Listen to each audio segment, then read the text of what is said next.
बिहार में मॉनसून का खतरा फिर से मंडराने लगा है। जी हां, मौसम विभाग ने बुधवार को दक्षिण बिहार, मध्य बिहार और दक्षिण पश्चिम के जिलों में कुछ जगहों पर बारिश का अलर्ट जारी किया है। वहीं उत्तर बिहार में भी मॉनसून संबंधी गतिविधियों में बढ़ोतरी होगी। राज्य के उत्तरी इलाकों में बुधवार को मेघ गरजने और वज्रपात की आशंका का पूर्वानुमान जताया गया है। मौसम वैज्ञानिकों के मुताबिक सूखे की मार झेल रहे बिहार में अगले 24 से 48 घंटे के भीतर तेज बारिश होने की आशंका जताई जा रही है। इससे जिन जिलों में अब तक सामान्य से कम बारिश हुई है, वहां अच्छी बरसात होने के आसार नजर आ रहे हैं।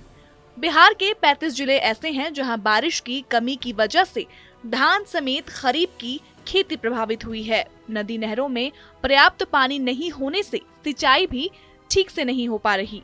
कई जिले ऐसे हैं जहां बारिश की कमी सामान्य से 50% ज्यादा है। ऐसे में सूखे का संकट गहराता जा रहा है। विशेषज्ञों का मानना है कि अगले 9 से 10 दिनों के भीतर अच्छी बारिश नहीं हुई तो बिहार में धान की फसल बर्बाद हो जाएगी। इससे किसान को अरबों रुपयों का नुकसान होगा। हालांकि मौसम वैज्ञानिकों के मुताबिक राज्य में मानसून की स्थिति में बीते 2 दिनों के भीतर बदलाव आया है।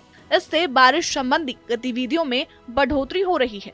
मंगलवार को पटना, जहानाबाद, वैशाली, पूर्वी चंपारण, पश्चिमी चंपारण, गोपालगंज समेत 20 जिलों में हल्की से मध्यम दर्जे की बारिश हुई। बिहार में आंधी बारिश के बीच आसमानी आफत भी कहर बनकर लोगों पर टूट रही है।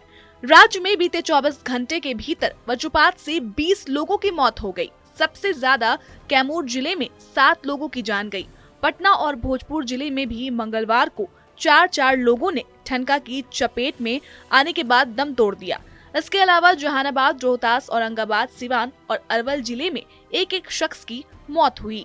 जिले में मंगलवार को आकाशीय बिजली ने कहर ढाया। जिले में कुल 7 लोगों की ठनका की चपेट में आने से मौत हो गई। चांद थाना इलाके के मोहनपुर गांव में 2 सगी बहनों पर ठनका गिरने से उनकी जान चली गई।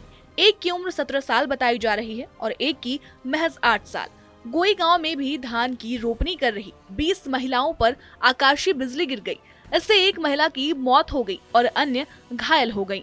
पटना जिले के मनेर में खेत में काम कर रहे 2 लोगों की ठनका गिरने से मौके पर ही मौत हो गई। सिंघाड़ा पंचायत के बाजितपुर गांव में भी एक महिला की इसी तरीके से जान चली गई।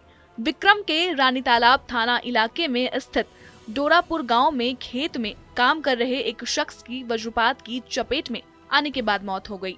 जिले में संदेश स्थित सोन नदी में मंगलवार शाम को सोन नदी में नहाने गए एक शख्स पर आकाशीय बिजली गिर गई। उसने नदी के अंदर ही दम तोड़ दिया। मृतक का शव नदी के पानी में तैरते हुए मिला तो उसे बाहर निकाला गया।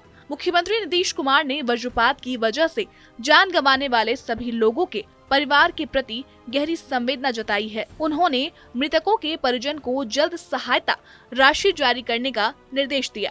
साथ ही लोगों से खराब मौसम में सावधानी बरतने की अपील की। सीएम नीतीश कुमार ने कहा कि वज्रपात के दौरान लोग पक्के मकानों की शरण लें और पेड़ या बिजली के खंभे के नीचे खड़े न हुएं।